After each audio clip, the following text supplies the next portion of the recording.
Welcome to Organic Chemistry 1. This is going to be Lecture 1 of Module 1, Understanding and Communicating Chemical Structure. Unfortunately, due to the weather closure of the university for January 22nd, the lecture will be administered through a screencast that's posted on YouTube.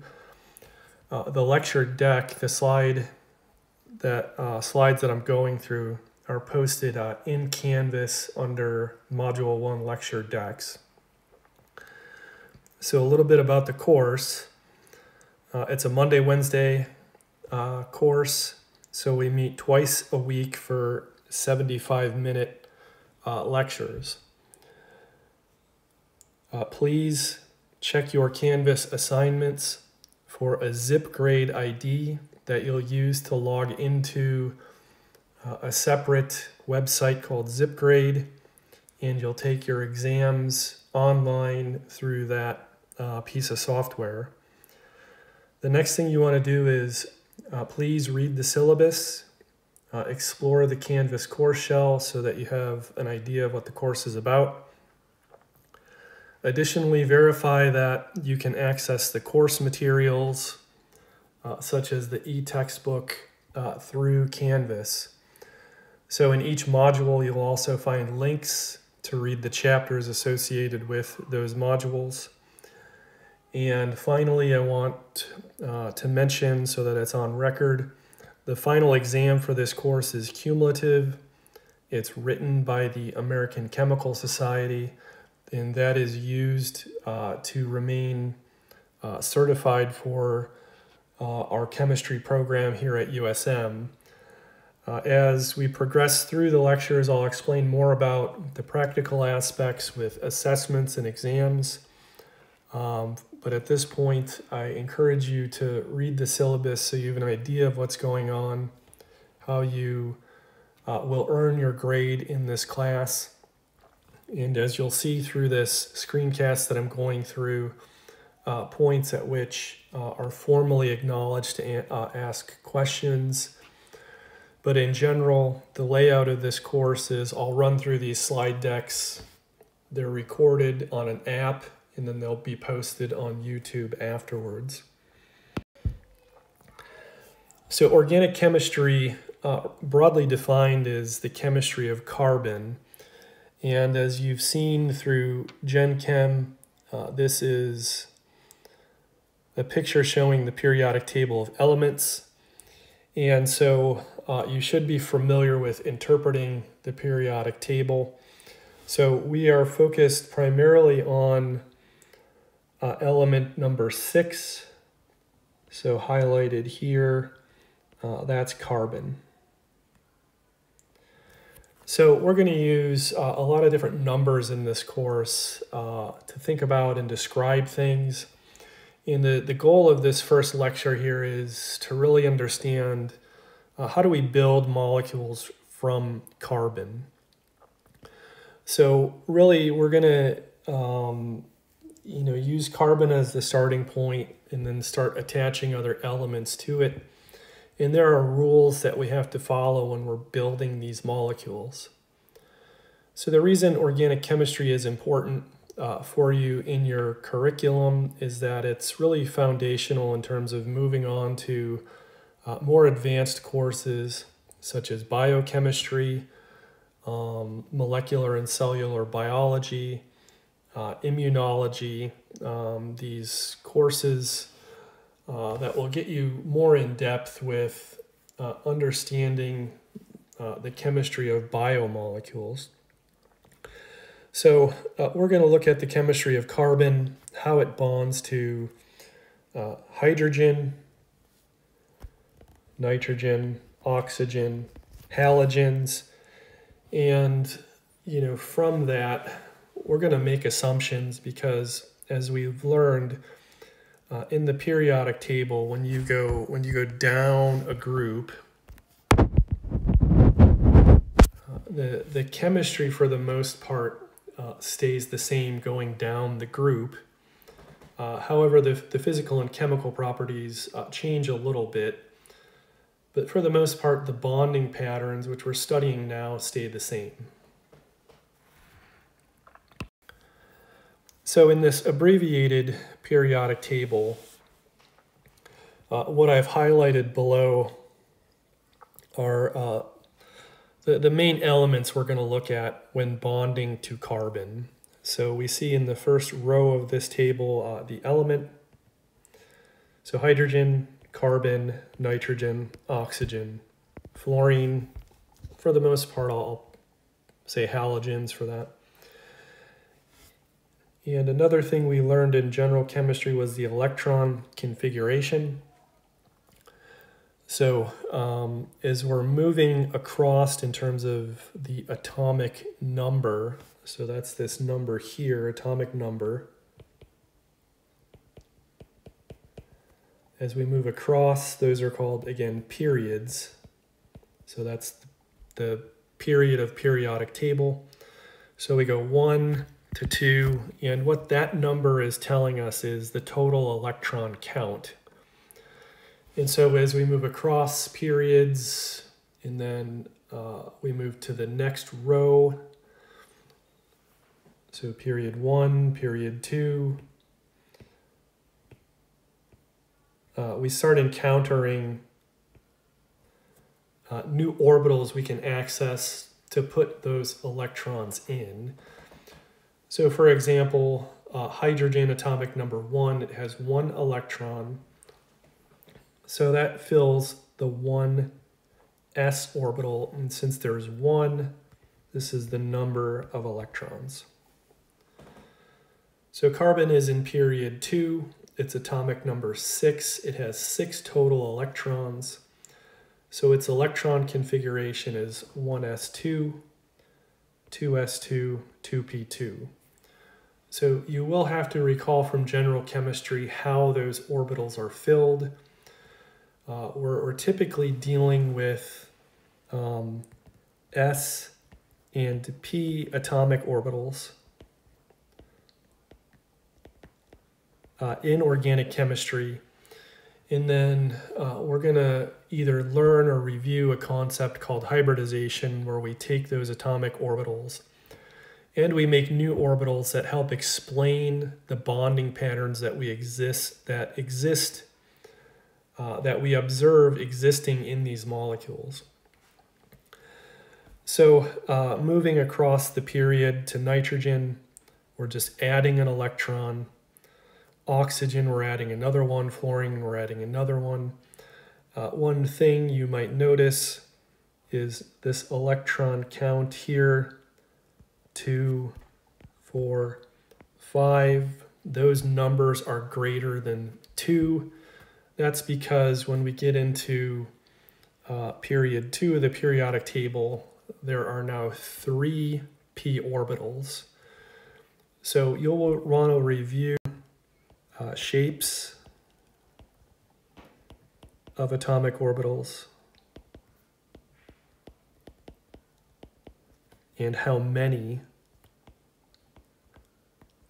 in each period.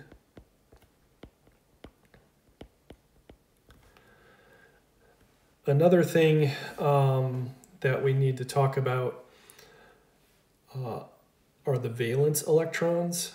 So in particular, for carbon as the example, we talk about this Nobel gas configuration where we have these core electrons and then we have valence electrons. So for carbon, the 1s2, those would be considered core electrons. And then we have 2s2, 2p2, those would be considered valence electrons. And so valence electrons are the ones that are used in bonding. And so of the 2s2, 2p2, there are 4. So there's 4 valence electrons, and that means carbon forms 4 bonds. So essentially, carbon is going to supply 4 electrons. It's going to bond with 4 other substituents or groups that will each supply an electron. So total within a bond, there are 2 electrons. So 4 times 2 gets us 8, and that's our octet rule, which we learned from general chemistry. What you'll notice is when we go to nitrogen, nitrogen is supplying 5 valence electrons. So nitrogen, oxygen, halogens, they have different bonding patterns, and as a result of that, they don't always form 4 bonds. They have lone electron pairs. So these are unpaired electrons that exist on those atoms. One thing that can help us use that rule or guidance in building molecules is the group number. And you'll notice above in the periodic table here, I'm going to highlight these numbers. So 4, 5, 6, 7. If we use those numbers, those can help us understand that's the number of valence electrons. But then when we put it into a bonding pattern, we're going to use this row here in the table. That basically tells us the number of bonds each element has. And then to get to the octet rule, how many lone pairs that element will then have. Since carbon forms 4 bonds, it has 0 lone pairs. Nitrogen forms 3 bonds, so it has 1 lone pair. That means 2 electrons it gets to its octet. Oxygen forms 2 bonds, that's 4 electrons, so it has 2 lone pairs, that's another 4 electrons, that's its octet. Halogens form 1 bond, and then therefore they have 3 lone pairs of electrons. So we're going to use this, these rules for building molecules, and then overall throughout the rest of the course, we're going to understand how those bonding patterns affect the chemical and physical properties of the molecules. So what we're going to do is just build some molecules. And as the title says, we're going to add H dot. So that dot means 1 electron. And so we're going to add 1 electron to each of the valence electrons available for hydrogen, carbon, nitrogen, oxygen, and fluorine or halogen. So you can see as I'm drawing this how many hydrogens have to be added to each to supply that those single electrons that are remaining. So we'll do the exercises as highlighted in green, and then I'll explain what the other entries mean as we start building these.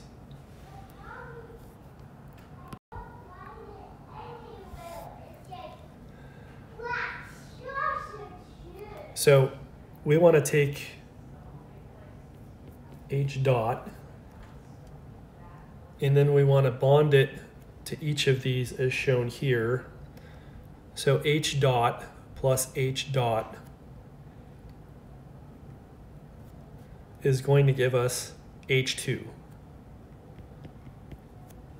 So H dot plus H dot gives us H2. And in organic chemistry, once we have 2 electrons between 2 elements, this is called a bond, and we represent that bond as a line. So that line indicates to us there are 2 shared electrons between those 2 elements.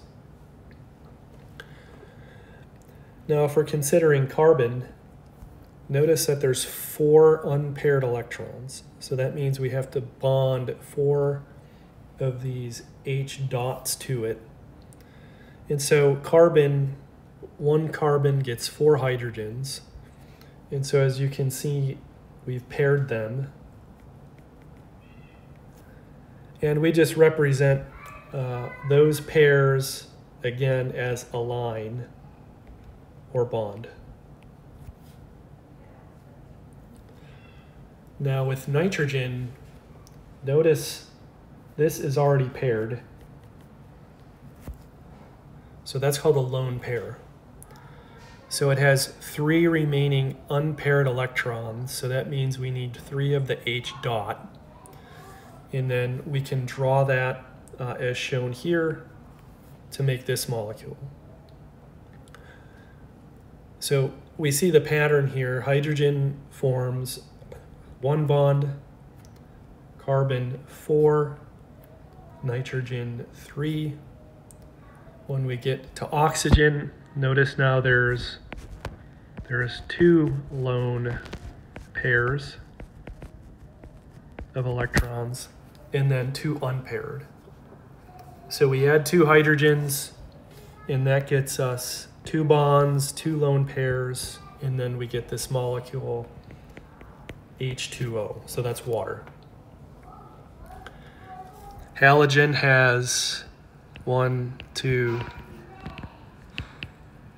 3 lone pairs, and then 1 unbonded electron. So we only need 1 hydrogen to satisfy its octet. And this is hydrogen fluoride. So we see 1 bond, 3 lone pairs. That gets us 8 total electrons for our octet. And what I've shown here down in the last row is determination of the dipole moment. And so dipole is based on the periodic trend of electronegativity. And so the numbers are shown in gray. And the reason we're studying dipole moment is to help understand how the electrons are shared between the 2 elements of the bond. And then overall, what is the polarity or non-polarity of the molecule? So for hydrogen, the electronegativity is 2.2. You can see that they're both 2.2. So there's really no polarity difference between them. So overall, the molecule we would say is non-polar.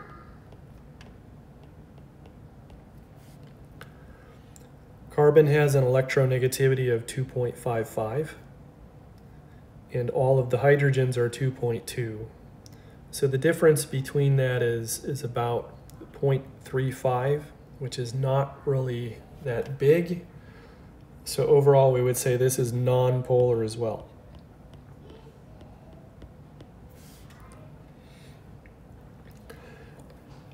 Now at this point, we can sort of draw a line, because now we're getting into molecules that are polar, and I'll discuss this more on a subsequent slide about the exact magnitude of the electronegativity difference. So anything that's not carbon or hydrogen, so for example nitrogen, we call that a heteroatom. Hetero means different. So notice its polarity or its electronegativity is about 3, and hydrogen's 2.2. So overall, that difference is 0.8. So again, the scale we'll see later is once you hit a certain magnitude, we can start drawing a difference in how the electrons are shared. So notice the nitrogen also has the lone pair of electrons. So we can write that nitrogen is delta minus and hydrogen is delta plus. So you can do that for all of the hydrogens. But for that specific bond, it means that the nitrogen atom sort of owns more of the electrons in the covalent bond between them. So we say it's a polar covalent bond. In the way we would indicate a bond dipole is start with a plus and then draw an arrow pointing to the minus. So this would be a bond dipole. And then overall, since there's 3 NH bonds, those would sum together to give a molecular dipole. And therefore we can say it's a polar molecule. And the physical property of polarity is important when we're talking about, things like how does that affect the melting point, the boiling point, the solubility in, say, water versus the solubility in, say, an organic solvent like hexane. So just looking at the composition of the elements, we can start inferring things like physical property. Moving on now to H2O, water. We see oxygen has an electronegativity of 3.44, hydrogen's 2.2. So now we're actually greater than 1 in terms of a difference between the two. Again, if this is delta plus, oxygen would be delta minus, and we could draw a bond dipole like that. Moving on to HF, fluorine is the most electronegative element. So just using some rounding, we would say the electronegativity is 4. So fluorine is the greatest. 4 minus 2.2, you get 1.8. So it's a really big difference. And we would say this is delta plus, that's delta minus. So we could draw a bond and molecular dipole in that direction.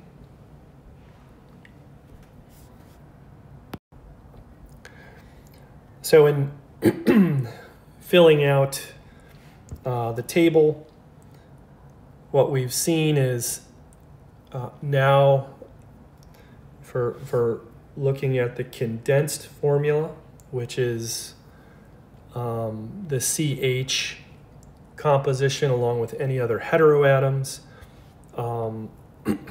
What's the elemental composition of the molecule, and then the name is below it. So H2 is hydrogen, CH4 is methane, NH3 is ammonia, H2O is water, HF is hydrogen fluoride. As we progress through Module 1, and then to set up the rest of this course, what we're interested in doing is not really memorizing everything, but seeing what trends are present. And the way that we're going to do that is through the study of functional groups. So hydrogen H2 itself is its own molecule. Methane belongs to a set of functional group called alkanes. Ammonia belongs to functional groups called amines.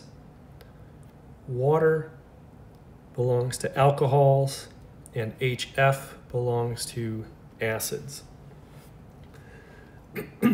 So we're going to use these different terms that help us understand the functional groups present in molecules. And what I want to point out from molecular weight below, on the next slide we'll determine what molecular weight is. But this other data that we're given, melting point, boiling point, physical state, dipole moment, again, those are things that are physical properties. They're measured data. And we want to start understanding how the composition of elements and bonds affects those things. So if you look at melting, then boiling, then physical state at 25 degrees, so that's room temperature, can we start to see any trends? So In looking at melting point across the row, you can see that from ammonia to water, there's a pretty big jump there. And then it goes back down again to minus 84. In the boiling point, ammonia to water, there's a really big jump. And then we see that decrease again. So what can we start to infer about the structure of water that makes it so different from these other small molecules that have sort of a similar molecular weight? So at room temperature, 25 degrees, water is the only one that's a liquid. So what gives it that property based on the elements that are there? And so this is when we're going to start thinking about the things we learned in general chemistry and synthesizing these ideas about how functional groups impart chemical and physical properties on molecules. So let's run through this exercise. Given the atomic weights for the elements, hydrogen's 1, carbon 12, nitrogen 14, oxygen 16, fluorine 19. Which of the following correctly matches the compound with a molecular weight? So let's be clear on some terminology. Atomic number is the number in which the element appears in the periodic table, and it corresponds to the number of electrons for that element. The atomic weight, or the mass, atomic mass unit, is the mass of the protons, the neutrons, the electrons of the element. And the weight is what we used to calculate molecular weight. So how do we do this exercise? So let's start with H2. So we have 2 hydrogens. So we'll put the atomic weight, so atomic mass unit is 1. So the number, there's 2 of them. So 1 times 2 is 2. So that has a molecular weight of 2 grams per mole. And just looking at our possible responses, we can eliminate A because that shows it as 3. Now what about CH4?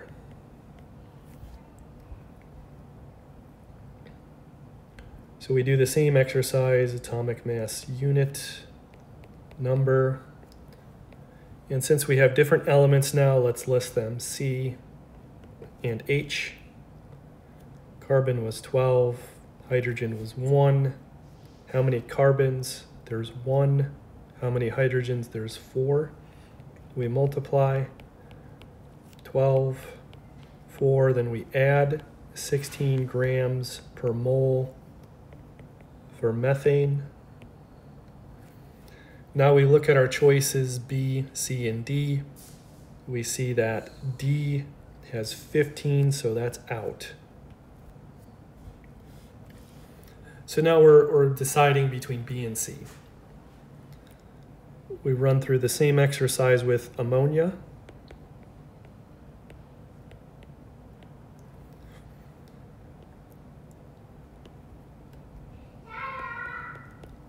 We have nitrogen, hydrogen. Nitrogen was 14, hydrogen's 1. There's 1 nitrogen, 3 hydrogens. We multiply, we get 14. We get 3, so we end up with 17 grams per mole. At this point, it looks like we can eliminate B because that's 18. So our correct answer is C, but we'll verify by just going through with water as well.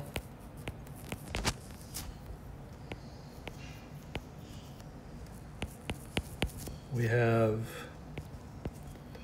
oxygen, hydrogen. Oxygen was 16, hydrogen was 1. There's 1 of those, 2 hydrogens. That gets us 16. That gets us 2. We add, so that's 18 grams per mole. And so we verify that through that column. So HF,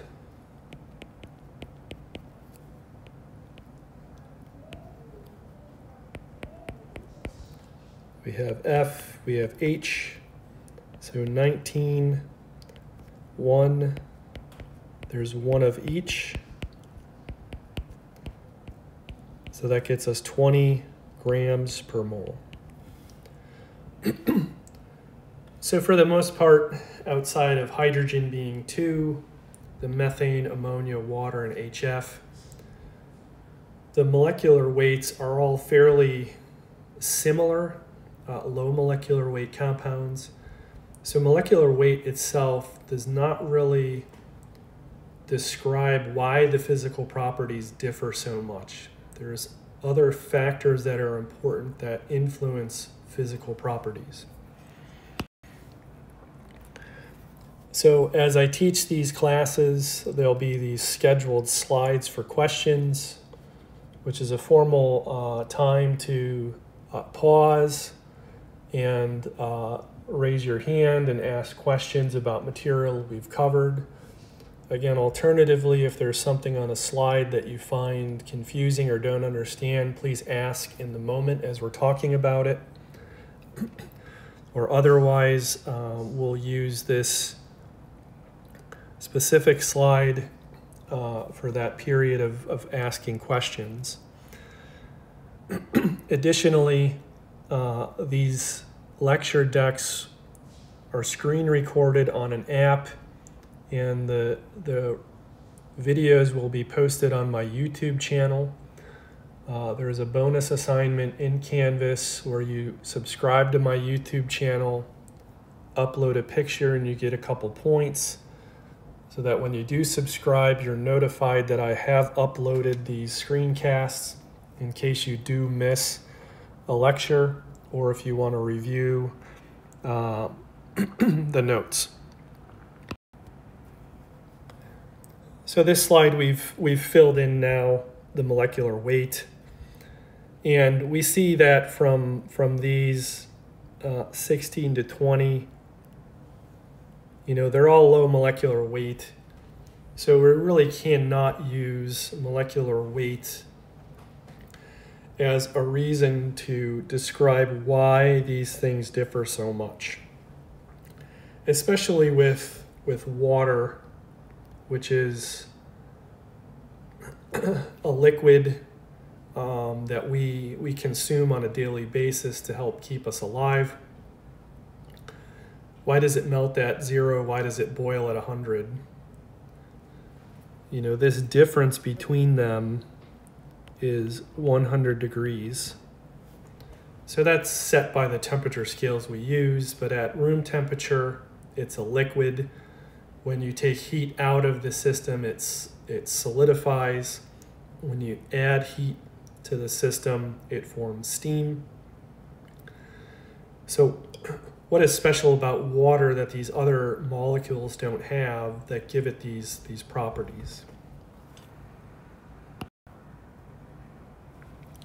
So with a basic understanding of how we can add hydrogen atoms into a molecule to make different functional groups, we're going to run through the same exercise here,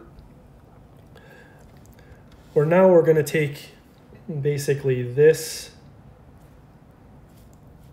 group or substituent. So it's a carbon with 3 hydrogens already attached and then 1 unpaired electron.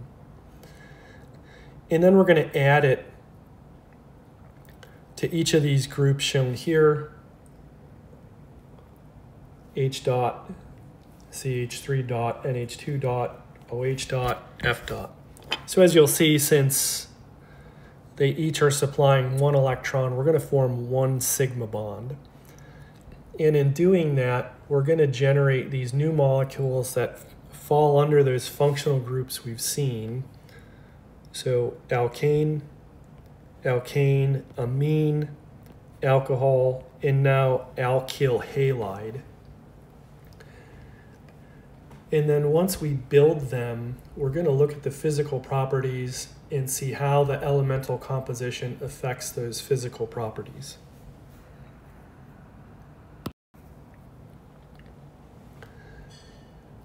So we're only adding one of these to one open valence from these species in this row. Any open valencies that are left, we're just going to bond with hydrogen atoms, H dot. So to show you how we're going to do that, in the first example, we want to take H dot plus CH3 dot. We're going to bond them together to make this. And we already saw what that is. This is called methane. So that's CH4. And one thing I want to emphasize is what we're doing now is we are communicating structure in a couple different ways. We have this representation where we're showing one of these bonds, we have the name, we have the molecular formula. In the next case, we're just going to take one of this CH3 dot, and then everything else on this carbon is going to be replaced with hydrogen. So essentially we're taking CH3 dot plus CH3 dot, and that's going to give us now a carbon-carbon bond.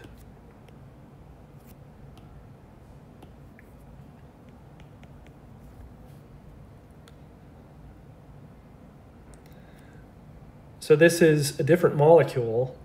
It's called ethane. The molecular formula, there's 2 carbons and 6 hydrogens.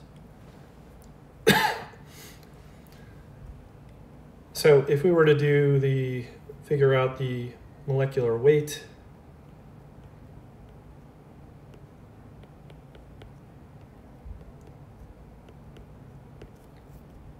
there's 2 carbons, there's 6 hydrogens.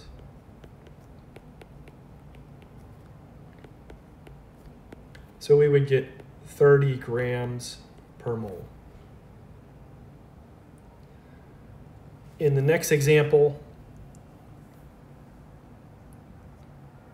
since we have 3 unpaired electrons, we're only adding 1 CH3 group, and then everything else we're just going to replace with hydrogen. And so now this is an amine. The name is methylamine, and it has a formula CH5N.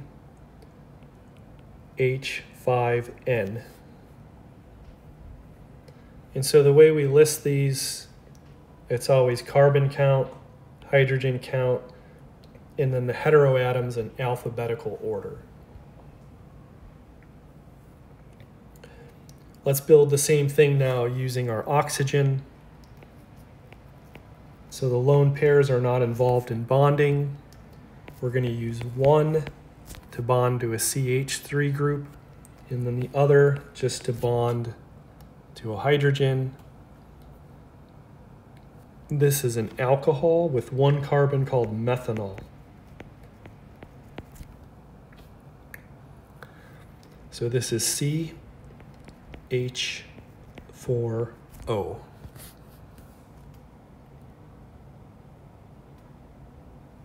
And then we can do the same thing with fluorine. Since there's only 1 open valence, we would say H3CF. Put in our lone pairs. and this is called fluoromethane.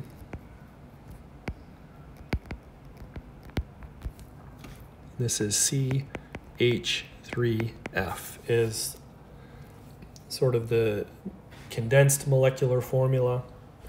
And again, you can run through the exercises of figuring out the molecular weights.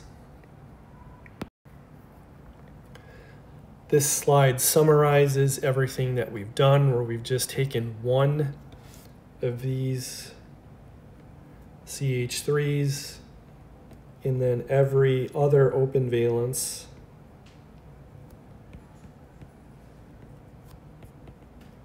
is bonded to H dot.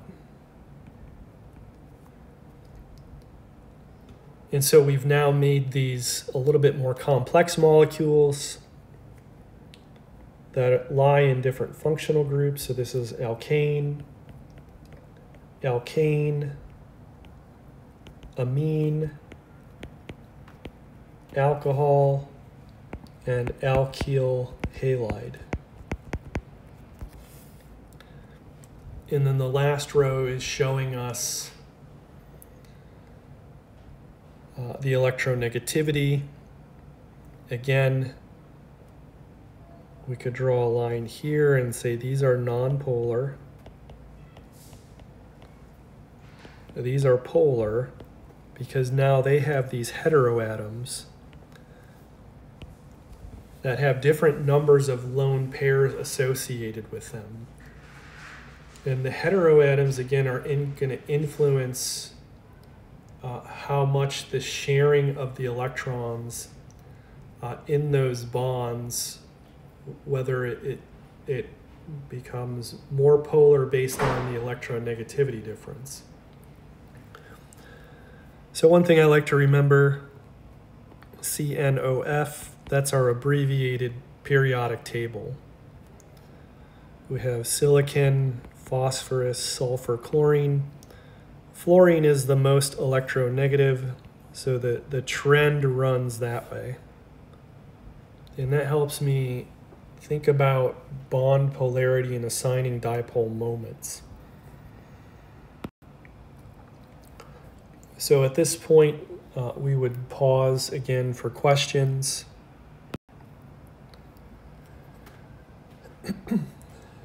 Now, how do we know where to draw that line in terms of what's nonpolar, what's polar? As we see on the right side of the slide here, there's a little table with our elements for organic chemistry, HCNOF. And then here's the electronegativity value using the Pauling scale. And so based on this scale, a polar bond will have a dipole moment mu using the Debye scale. And that's sort of demonstrated with these structures below. In the red arrow is what is separating non-polar, and then this should read polar. Scratch that out. So if your change in electronegativity is less than 0.4, you typically say it's a non-polar bond. If it lies between 4 and 2, it's a polar bond. For example, all we're doing is taking, for this bond right here, so the change in electronegativity is equal to 3.0 minus 2.55. So that's equal to a difference of 0.45. So that's greater than the 0.4, so we would say that's a polar bond. And the way to interpret that is the electrons in the NC bond lie a little bit closer to nitrogen. And now you can do the same thing, the difference in electronegativity between OH or OC. You can see that both of those will be polar bonds. However, within that molecule itself, you have the difference between carbon and hydrogen, so that bond would be nonpolar. But then overall, in terms of a molecular dipole, you have to consider how all the individual bond dipoles add together. And really that's described through the use of vectors. And a vector is something with both magnitude and a direction.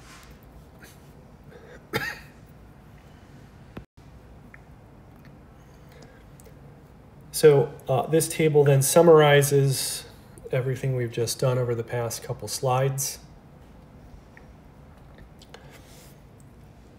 Here's the molecular weight values.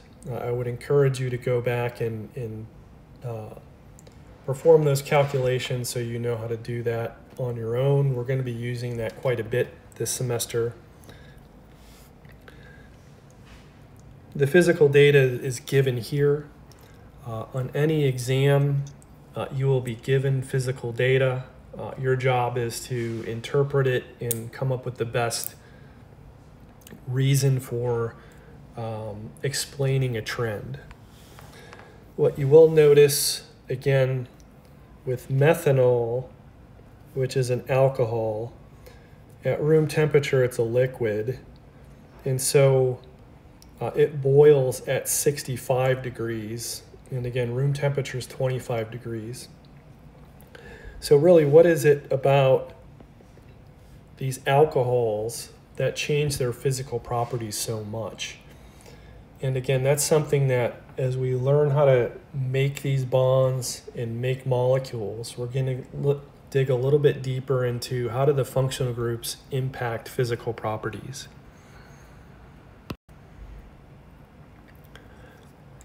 So one of the course learning outcomes is for me to explain the relevance of this material to you and why you're taking this course as part of the curriculum in your major.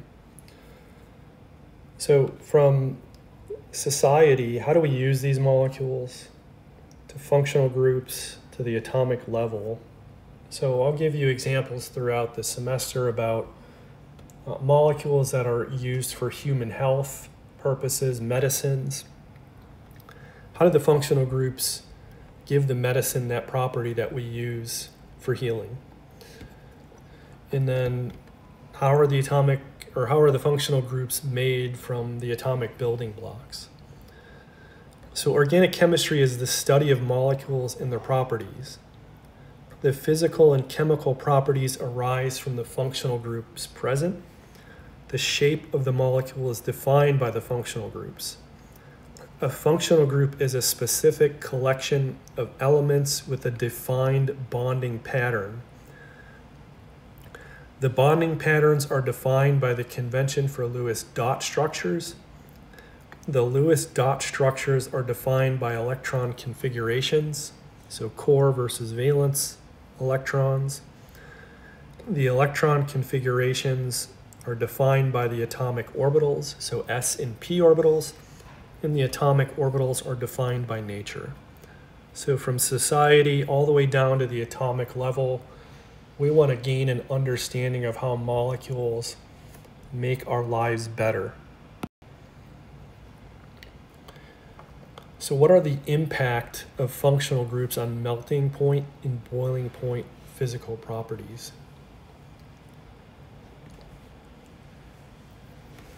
So how do adding NH2OHF onto carbon atoms affect melting and boiling point? And here, this means range. What is the range at which that liquid state exists? So in this class, we're going to use degrees Celsius as the temperature scale. So 25 degrees Celsius is room temperature. That would equate to 77 Fahrenheit. And in this table, I've listed 4 functional groups: alkanes, amines, alcohols, and alkyl fluorides.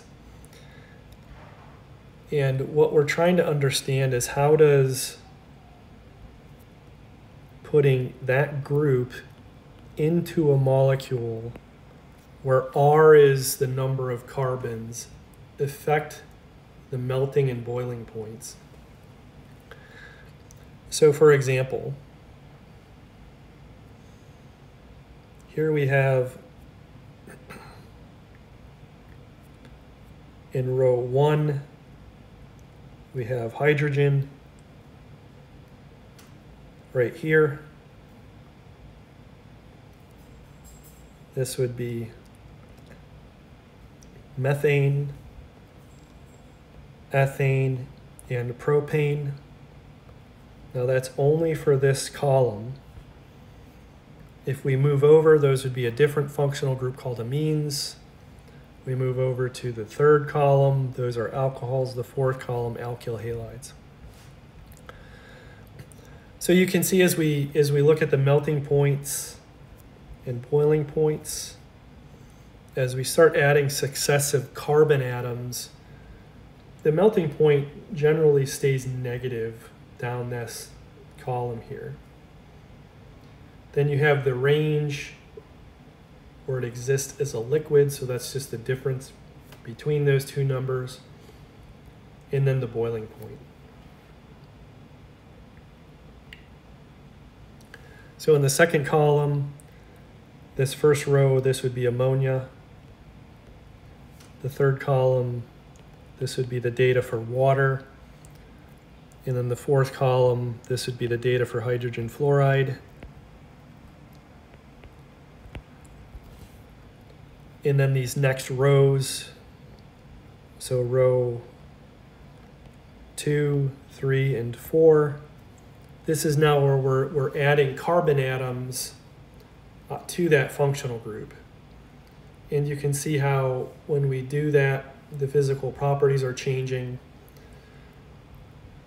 And really, again, the most drastic one is when we hit this OH functional group in alcohol. So that really impacts, most notably, the boiling point values. So there's something about like OH being in a molecule that's impacting these physical properties greatly. You've probably heard the term before. So the property is basically hydrogen bonding. So hydrogen bonding is something that happens when you have heteroatoms in a molecule, and then these molecules can interact with one another to change their physical properties. So we would pause for questions at this point.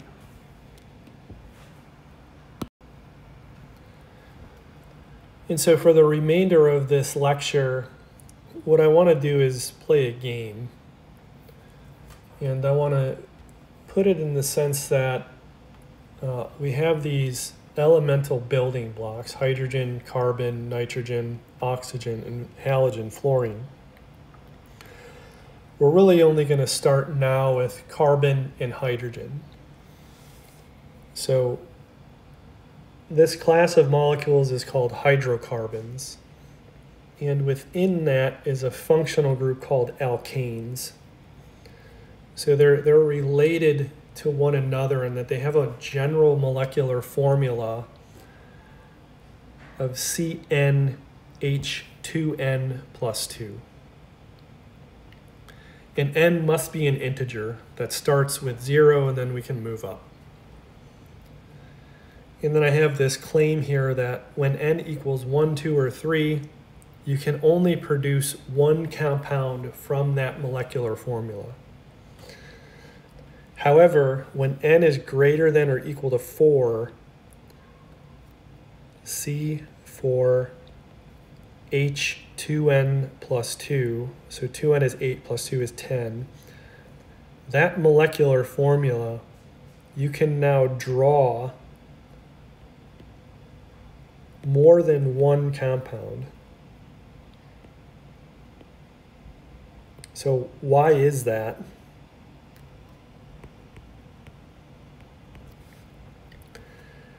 The point of this game is to help you understand how to use these building blocks to form bonds that obey the Lewis dot structures. Then to start understanding the functional groups, which then in turn will help us understanding all the other things we need to learn, such as nomenclature. So if a molecular formula produces more than one compound, how do we differentiate them? If they have different structures, how do we know what to call them? How do we know they even exist? And so understanding this will help us transition into Module 2, where we learn about instrumental techniques that provide us data for understanding how compounds are different. So this slide shows us the alkane functional group, where column 1 is the carbon count. So 1, 2, 3, 4, 5 through 6. You can see that at 4, there's 2 compounds possible. At carbon count 5, there's 3, and then carbon count 6, there's 5 possible compounds we can draw. So for carbon count 1, the compound is called methane, and it has the molecular formula CH4.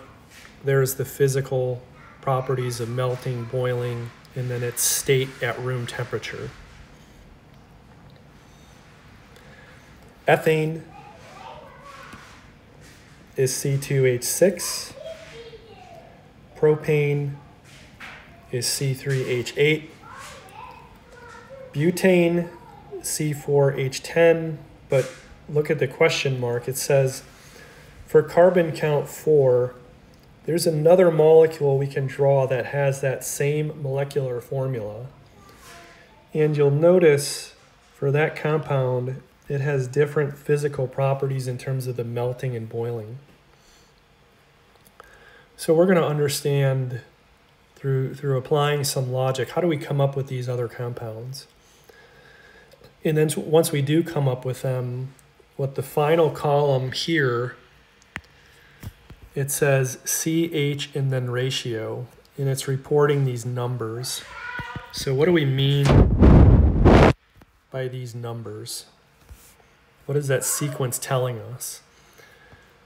And really, when we get up to carbon count 4, we'll see why that game or logic is useful to us. Let's just take a step back and review calculating molecular weight. For methane, we said that was CH4. Ethane was C2H6, and then propane was C3H8. So for methane,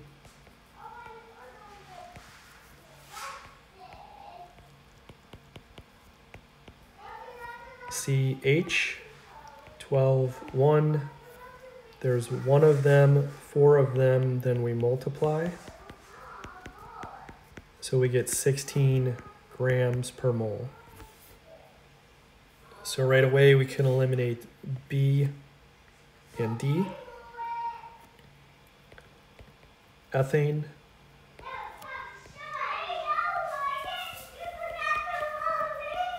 CH, now we have same atomic masses, but now we're changing the proportion. 2 and 6.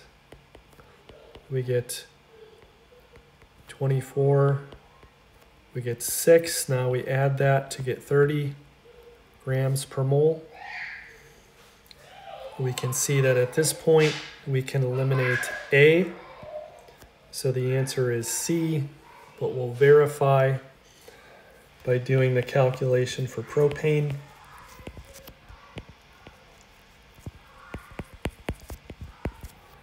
CH12, we have 3 and 8.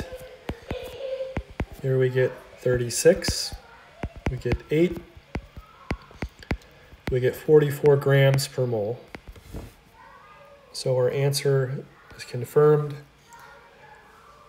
The trend in this for alkanes, you'll see that the difference, 44 minus 30 is 14. 30 minus 16 is 14.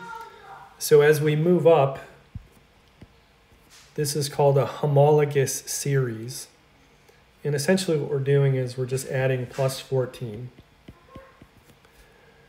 That's because if you look at the change in the molecular formula, C2H6 minus CH4, for each one, we're adding a CH2 unit equal to plus 14 grams per mole.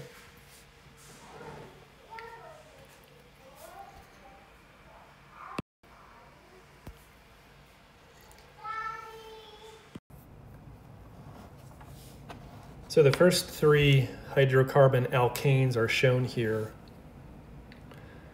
according to carbon count. So carbon count 1 is methane, and it has the molecular formula CH4. And then I have this last column that says carbon H and then ratio. For methane, CH4, that set of numbers is 1, 1, and 4. For ethane carbon count 2, we have the molecular formula C2H6, and that set is 116. For carbon count 3 is propane, C3H8, and its set is 2, 2, 6, and 2. So the question says, can you make a sense of what carbon H ratio column is telling you? And really the logic of this is to help us identify uniqueness.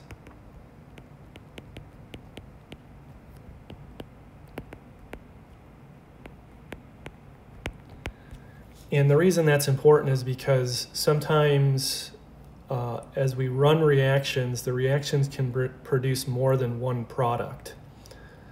And those products are typically related to one another in that they're constitutional isomers, where they have the same molecular formula, but they differ by the connectivity of the elements to one another. And because of that, we have to have a way of distinguishing them. So in this logic of uniqueness, the first number where it says C13, that's the number of unique carbons. The second number that says 1H, that's the number of hydrogen sets that are unique. And then in the parentheses, that's the ratio of the hydrogens in those sets. So since methane has 1 carbon, it only has 1 unique carbon. It has 4 hydrogens, they're all the same, so there's 1 set and there's a total of 4. Now from the molecular formula for ethane, if we draw out the structure,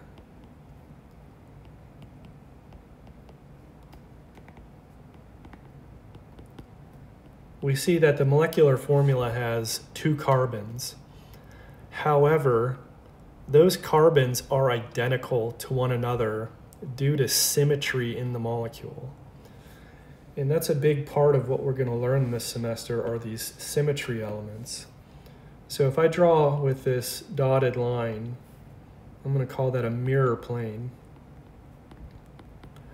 That's telling us that the left and the right hand sides of the molecules mirror one another. And so while ethane has 2 carbons in the molecular formula. The carbons are actually identical to one another, so that's why this number is 1. The hydrogens on each carbon, CH3, are also identical. So we would say there's 1 set, and then within that are all of the hydrogens of the molecular formula, so there's 6. Now the difference is when we get to propane, we have 3 carbons. And if we put in the number of hydrogens on each,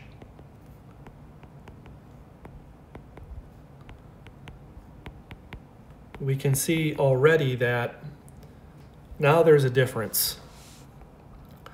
So if I number these carbons 1, 2, and 3, we can see that carbons 1 and 3, so 1 and 3 are CH3, carbon 2 is CH2. So that automatically makes carbon 2 different from 1 and 3. 1 and 3 are identical due to a mirror plane that's now going to bisect the carbon. So even though there's 3 carbons in the molecular formula, it actually ends up being 2 unique carbons. 1 and 3 are the same, and then 2 is different. So that's where we get the number 2 is the first number here. And then we can do the same thing for the number of hydrogen sets. So the hydrogens on carbon 1 and 3 are the same. Carbon 2 is different because it only has 2 attached hydrogens. So there's 2 sets, and so therefore we have to report 2 numbers. The total of those numbers must be all of the hydrogens in the molecular formula. Since carbons 1 and 3 each have 3 attached hydrogens, that gets us 6. Carbon 2 has 2 attached hydrogens, so that's 2. So we report 6 and 2, and the total is then 8. So for N, our count N, our carbon count CnH2n plus 2, when N is 1, 2, or 3, you can only draw those molecules. When we get greater than or equal to N equals 4, the molecular formula can actually produce more than 1 compound now. And so that's the next prompt. We're dealing with this molecular formula, C4H10. And now we have, as shown, there's 2 possible compounds we can draw. They both have the same molecular weight of 58. However, their melting and boiling points are different. So how do we figure out what that second compound is, that constitutional isomer? So the name of the first one is given. It's called butane.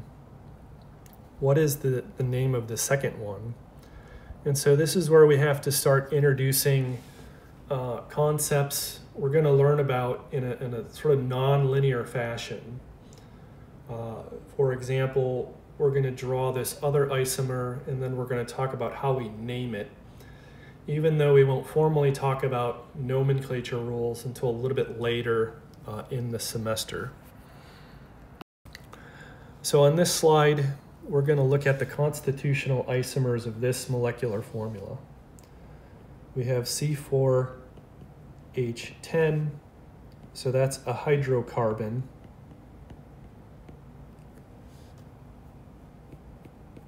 Of CnH2n plus 2. So N is equal to 4 in this case. So the first compound is called butane. And we're given this molecular formula. How do we convert that into a structure? The first thing we want to do is draw our carbons. And so I'm just drawing them in a chain. And I'm going to call this a linear chain. The carbons are all bonded by sigma bonds. And then once I have that, all I'm doing now is putting in the remaining hydrogens for each carbon. So if I put the numbers here, 1, 2, 3, and 4, we can see that carbon 1 is only showing 1 bond. So that means if we have to have 4 bonds total to carbon, carbon 1 is going to get 3 hydrogens. Carbon 2 is showing 2 sigma bonds, so it needs 2 bonds to hydrogen.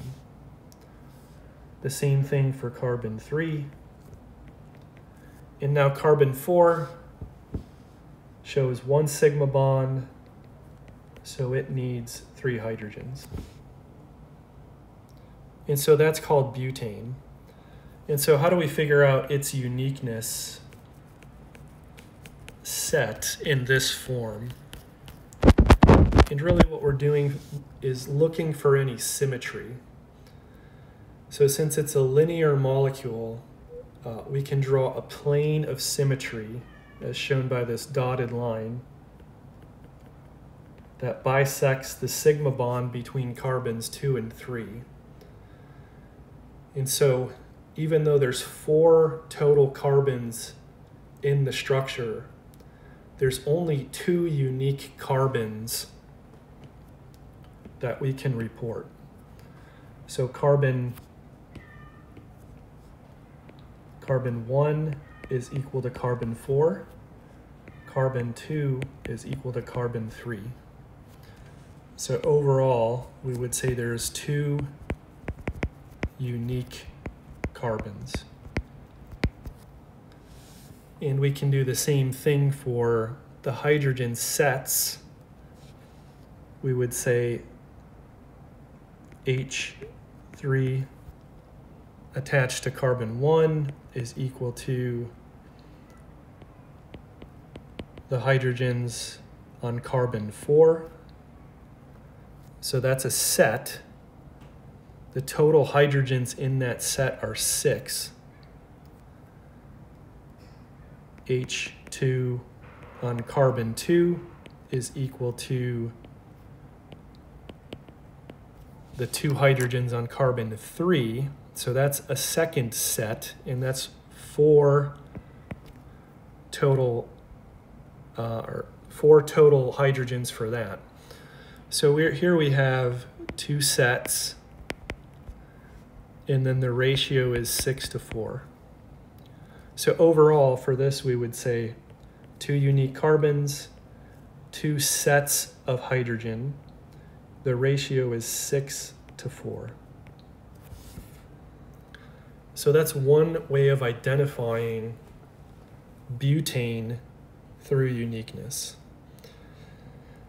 So I said there's another isomer of this molecular formula, C4H10. And this isomer, it cannot be of the same structure. It cannot be linear. So we've already taken care of connecting the carbons in a linear fashion. So what do?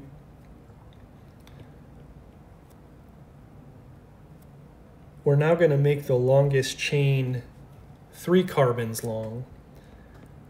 And this is going to be named after a propane derivative because propane is 3 carbons long. So we put in 3 carbons, and now we have a 4th carbon. That 4th carbon, we cannot bond to carbons 1 or 3 because then that will just remake butane. So that only leaves us with bonding the 4th carbon to an internal carbon, carbon 2. And so we repeat this exercise where we look at each carbon, how many bonds does it have? We subtract that from 4, and that gives us the number of hydrogens that each carbon will then have attached to it. So carbon 1 is showing 1 bond, so it gets 3 hydrogens. Carbon 2 has 3 bonds shown, so it's going to get 1 hydrogen. Carbon 3 shows 1 bond, so it gets 3 hydrogens. And then this carbon attached to carbon 2 only shows 1, so it gets 3 of its own hydrogens. And I said this is a propane derivative now, but it's still of the C4H10 molecular formula. So the way that we name it,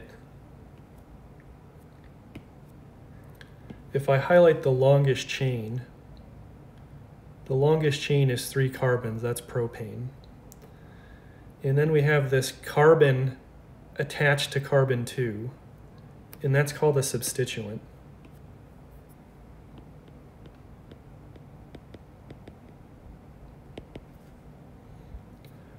So this molecule is not linear, it's branched. It's branched at carbon 2.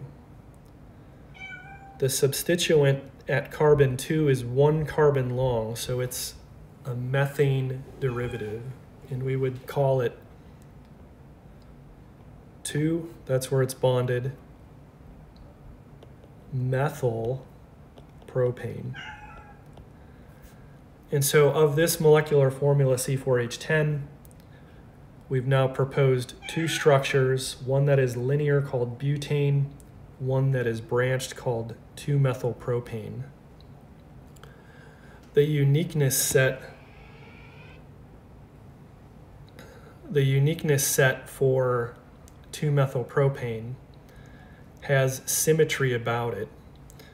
If you look at carbon 2, it has 3 methyl groups attached to it, CH3 groups. So carbon 1 is equal to carbon 3 is equal to the carbon bonded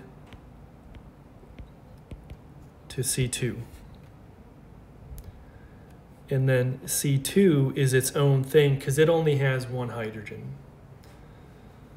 So we can say this has 2 unique carbons, and then we use the same symmetry element to say that there's 2 unique sets of hydrogen because the carbons bearing 3 hydrogens are all the same, and then carbon 2 is different.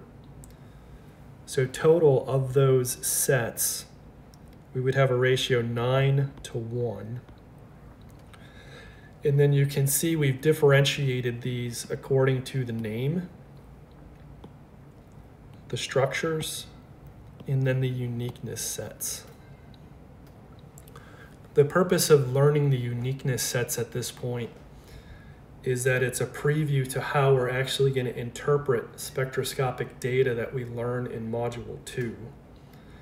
If we understand the logic of assigning uniqueness due to symmetry, then we'll understand how to interpret the data from the reactions that are produced.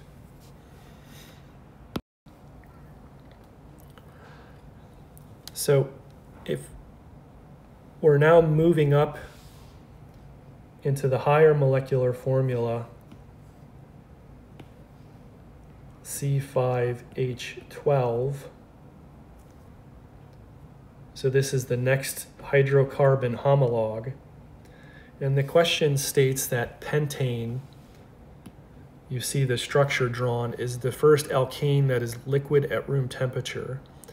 What is the uniqueness set for pentane? So C3,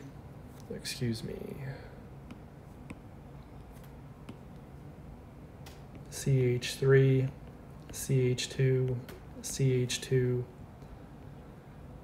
CH2, CH3. So as we look at this molecule, we can see that according to the attached hydrogens,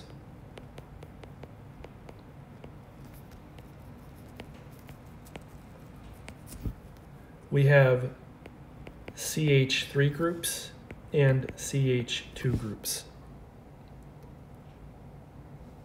So if I number these carbons 1, 2, 3, 4, and 5,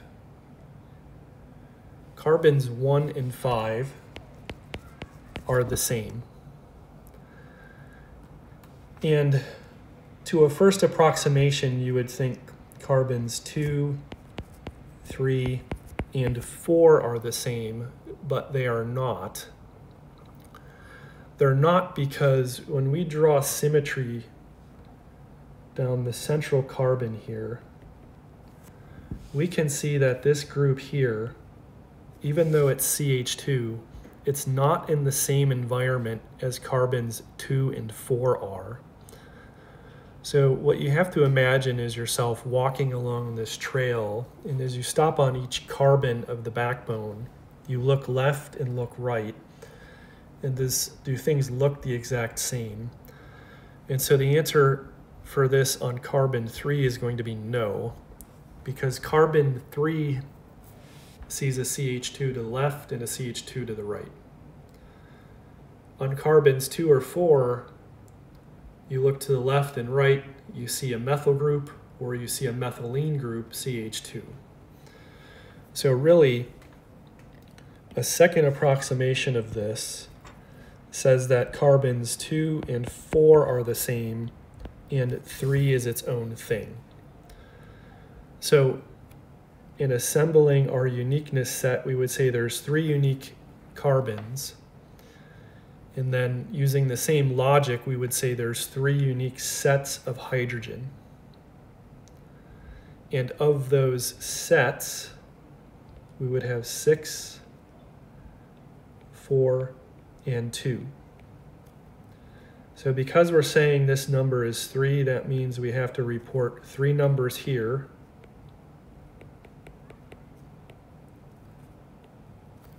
And their total is 12.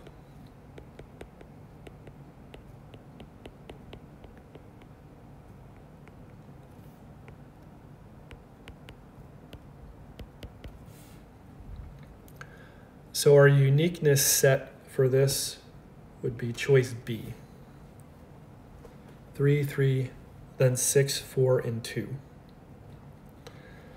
Another thing I want to reemphasize is that of the molecular formula C5H12, as I said, this molecule is called pentane, and it is the linear constitutional isomer. So in the next question, we're going to look at what is the other possible constitutional isomer for C5H12. And the prompt says it's named as a derivative of butane. What is the uniqueness set?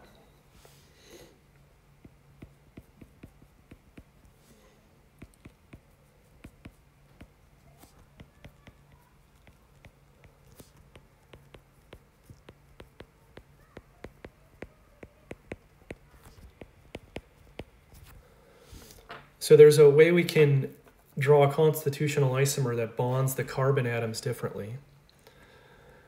So if I'm saying that's the linear chain and the longest chain is 5 carbons, to draw a constitutional isomer, we're going to subtract 1 carbon off the chain. The longest chain then will be butane, 4 carbons, and then we have another carbon to put back in there to get up to our molecular formula. So therefore, this has to be a branched isomer. And that last carbon can only go on an internal carbon atom. So if we say 2 and 3 are internal, we're going to put it on carbon 2. And so now it's branched because you're going along the longest chain and you're hitting this carbon where you can take another pathway. So if we put in the hydrogens,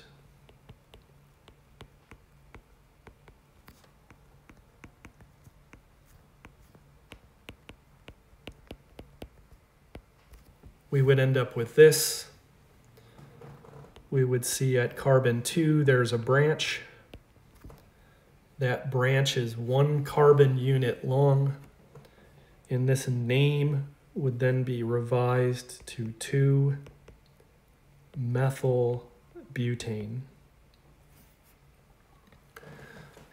Now its uniqueness set,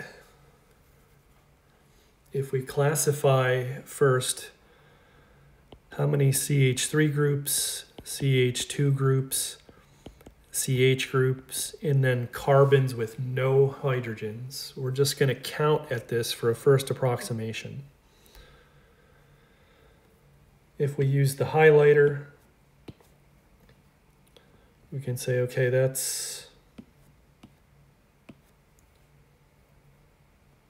CH3, CH3, CH3. We can say there's 3 of them. CH2,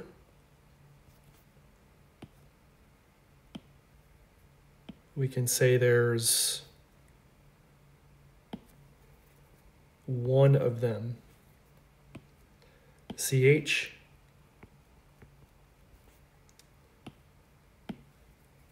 we can say there's 1 of them, and there's no carbons that have no hydrogens attached to them. So that's the first approximation. That would get you a uniqueness set of 5. However, we haven't considered symmetry yet. So we'll call this first, we'll call this second approximation. Anything that is 0 remains 0. Anything that is 1 has to stay 1. Anything that's greater than 1, we have to look for symmetry. Of these methyl groups, CH3, CH3, and CH3, even though they're CH3 groups, they're not the same. These two here are bonded to carbon 2. That's going to render them identical. So instead of counting them as separate, they're going to be reduced to 1. And then this CH3 group is bonded to carbon 3, so it's different than these two. So this is going to render this to 1, that's going to be 1, so this number has to be reduced to 2. And we get 2, so our second approximation is going to be 2 plus 1 plus 1, that's 4. So we have 4 unique carbons, and then we apply the same logic for the unique hydrogen sets. These groups are the same, so that's 1. We said this was unique, so that's 2. This is unique, so that's 3. And then this is unique, so that's 4. So we have 4 sets of hydrogen. And now the ratio, just in terms of descending order, is going to be 6 to 3 to 2 to 1. And then again, this total is equal to 12.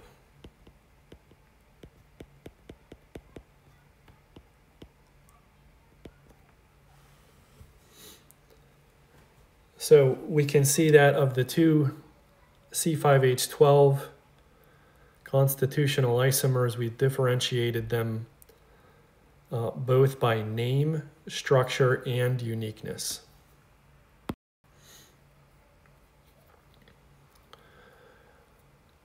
And moving further down, we said pentane, CH3, CH2, CH2, CH2, CH3. That was linear.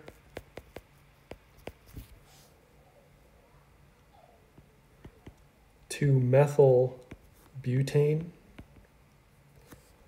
was CH3, CH, CH3, CH2, CH3, that's branched. We can also draw another constitutional isomer that is branched, but it says in the clue it's a derivative of propane. So we said the longest chain was 5, the longest chain was 4. Now the longest chain is going to be 3, and so that's a propane derivative. So 3 carbons, and now it has to be branched. So we have 2 carbons to put into there to make it a branched structure without drawing one of the other isomers we've done before. And so it says, on what carbons of the propane chain are the remaining 2 carbon atoms bonded? So they both have to be bonded to internal carbon atoms, which is only carbon 2. And that gets us another derivative of C5H12. So if we put in the hydrogens that we need, we can see that all of the carbons that are bonded to C2 all need 3 hydrogen atoms.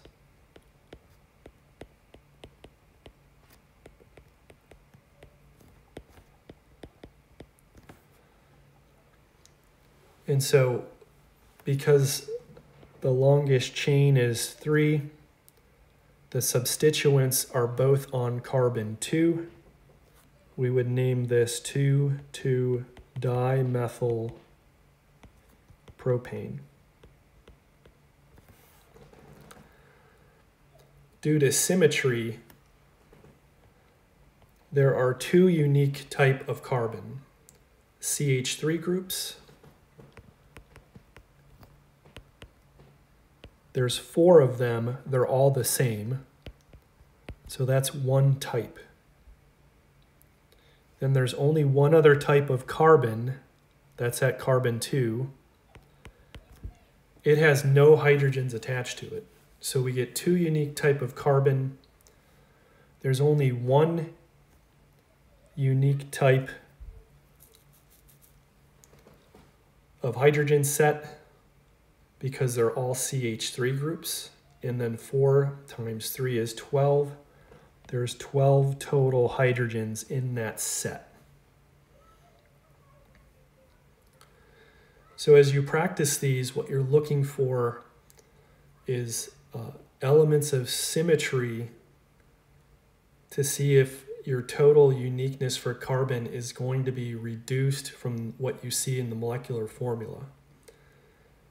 Additionally, you want to classify carbons according to their attached hydrogen counts.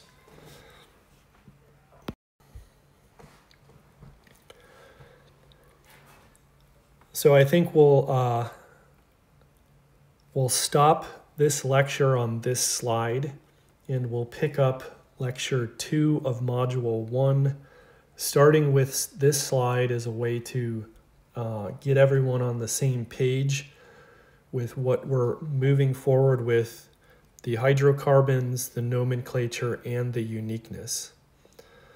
So again, these screencasts will be uploaded onto my YouTube channel for you to review. Please read the syllabus to understand the course content, the course policies, and how you're assessed. And it's, again, in your best interest to open up the e-textbook on Canvas, work as many problems as you feel comfortable with that help you understand the material.